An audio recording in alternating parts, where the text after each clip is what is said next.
So Carlos Condit fought Robbie Lawler for the welterweight championship in UFC 195 last night. And I'm going to go ahead and spoil it for you. Robbie Lawler won in a split decision. So the matchup between Carlos Condit and Robbie Lawler was a very weird matchup, all right?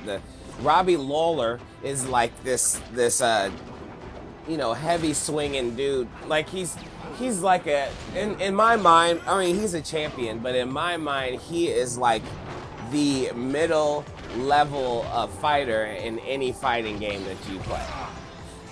You know, like if they do it in a tournament and shit, and you know who the end guy's gonna be, Robbie Lawler is like the guy in the game whose name you don't know. He could even be a makeup character. I mean, with a name like Robbie Lawler, he's got a nondescript face. Doesn't really have a specific style. He's just like that guy. But he's a champion, so apparently he did something right. So every Lawler fight I've watched, he's gotten beaten up due to the sheer fact that he doesn't really do anything that special. But in this fight, he had advantages, like his swing. He actually was the one who had more knockout power in this fight. And he had more movement skills. But then Condit had the advantage because he had slightly better cardio, and then he had longer arms and legs. So what you basically had is like a dude that's supposed to be a counter puncher or some sort, because he's got the longer arms and legs, that doesn't really want to go to the ground and doesn't really want to strike. You know what I mean? You can always tell somebody who doesn't want to be the aggressor when they strike, because their combos are really planned. It's like watching somebody count their dance steps. 1 and 2 and 3. Left and right and roundhouse. Left and right and front kick. Left and right and leg kick.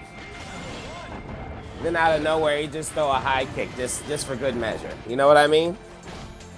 He's basically trying to strike the other person in order to coax them into throwing a punch or something so he can counter that punch. However, Robbie Lawler is going for the knockout haymaker pretty much every time, and all of his shots are meant for Carlos to fall down. So he's putting a ton of energy in every counter swing. So then basically you would get Carlos going 1 and 2 and roundhouse, and then Robbie would be like, fuck a roundhouse, and then he'd swing as hard as he can with his haymaker. And then Carlos goes, holy shit, that almost hit me. And then they back up for another minute. And there's a few times where the haymaker actually connected, and then Carlos hit the floor. Now, Carlos has a very interesting body that I think is something that people haven't really spotted yet. He's very flexible. Like super flexible. He has like a little rubber man thing going. When he throws punches, it's like he's flipping rubber bands out. When he throws kicks, it's like he's flipping rubber band kicks out.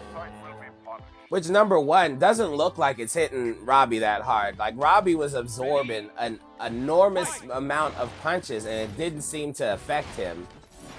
But number two, when Robbie connected with a punch or an elbow or something like that, Condit has the ability to just rubber band his way out of the shots.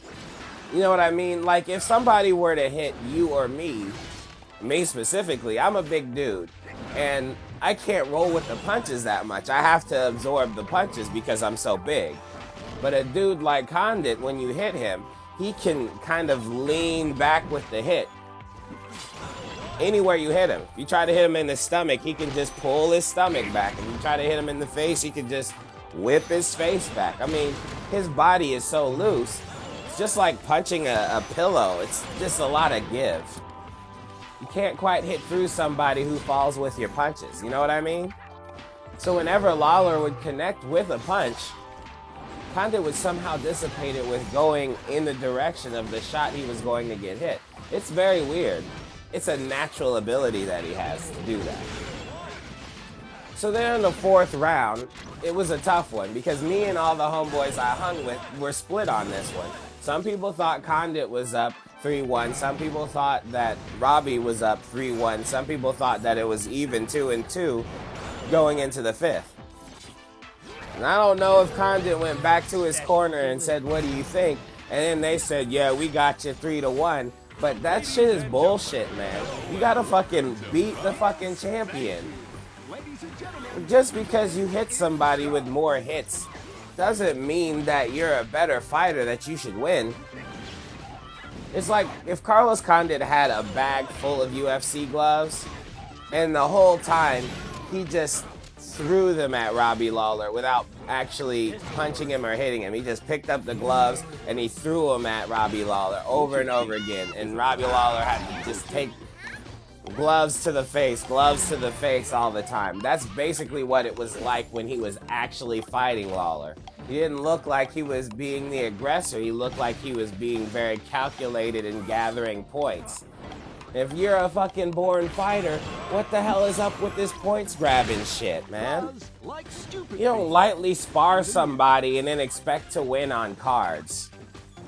Especially if it's the champion. It's the champion, man. You gotta fight him. You gotta take him out. I don't even think Carlos wants to be the champion, man. I think he just kind of wants to hang out around the place, be pretty, make goofy ass faces, try to look intimidating, and then collect his money. Go back to whatever the fuck he was doing other than that. But one thing's for sure, I'm not watching another Condit fight or Robbie Lawler fight unless the person they're fighting is interesting. Actually, I'll watch another Robbie Lawler fight because I think that when he fights other people, that gives the dynamic of the fight something interesting to look at. But Carlos Condit, I've seen him in 3 fights, including that one where GSP was holding him on the ground for 5 rounds, and one where Nick Diaz tried to actually activate his punches and bunches, and Carlos hit him, and then he ran around the damn octagon like a wuss. Then when everybody booed him, he basically said, "Hey, well, I'm trying to win." Like, I basically went into the fight thinking that if he did that bullshit again, that I'm never gonna watch him again. And guess what? He did that bullshit again. Not trying to finish these fucking fights, and they keep trying to say that Carlos Condit is this knockout artist. He's got knockout power and all this bullshit. But then he goes in there and he cardios his way through these stupid fights, you know, a 5-round fight, and he's not even trying to finish it or hit anybody hard. Like, we can see you. Like, him throwing a roundhouse kick looks like it takes a tremendous amount of energy away from him. It looks like he's lifting something heavier than he wants to lift ever. You know, he always looks like he's in peak physical condition. He's always flexing his pecs, and his eyebrow is popping up. He's making these, like, trying to make these devil faces. I'm sure he practices in the mirror, you know what I'm saying? And then when he gets out there, he's just like, you know, cardio. It's like 1-2 kick, 1-2 kick. I can't take it. I'm never gonna watch a Condit fight again. Born fighter. He's not even fighting. It's like if somebody says they're a born dancer and they do the hokey pokey in front of your fucking face. Carlos the Mosquito Condit. He just stings people and runs. And Lawler is, you know, end of the fight, totally excellent, okay? I'm gonna go ahead. It's totally overlooking that. The end of the fight was excellent. It was a lot of heart. Yo, I was impressed that Robbie Lawler got in a fucking head kick on Condit. What? Like, he had to jump in the air and get all his stretch together to get that head kick in there, man. I was pretty impressed. Lawler isn't known for being flexible like that. And him pushing that thing at the end of the fight, like the commentators were complaining, and they basically said that it was because Condit traded shots that cost him the fight. But I mean, that last minute and a half was something that was actually worth watching. And I was wondering why the hell people aren't doing that more. I mean, come on, it's a championship fight, man. So you want to be the champion or not, go ahead and finish it strong. Carlos didn't look like he had the energy to do it, man, so it went down to heart in the 5th. And you know, Robbie just proved that he had a little bit more heart, you know. Good for him. Although I have to say, if that's a prize welterweight fight, then I'm not really impressed. There were like 4 guys ahead of Condit that they showed in the rankings, which I don't understand. So why is Condit fighting Lawler? I don't really understand those things. So anyway, if you understand how the rankings go and why there even is rankings if number 2 is not gonna fight number 1 on like the next fight, then let me know. Anyway, that's all I've got. Like, subscribe, share, watch some of my other videos, please. Shvoop-de-voop, and I'll talk to you guys later. Peace.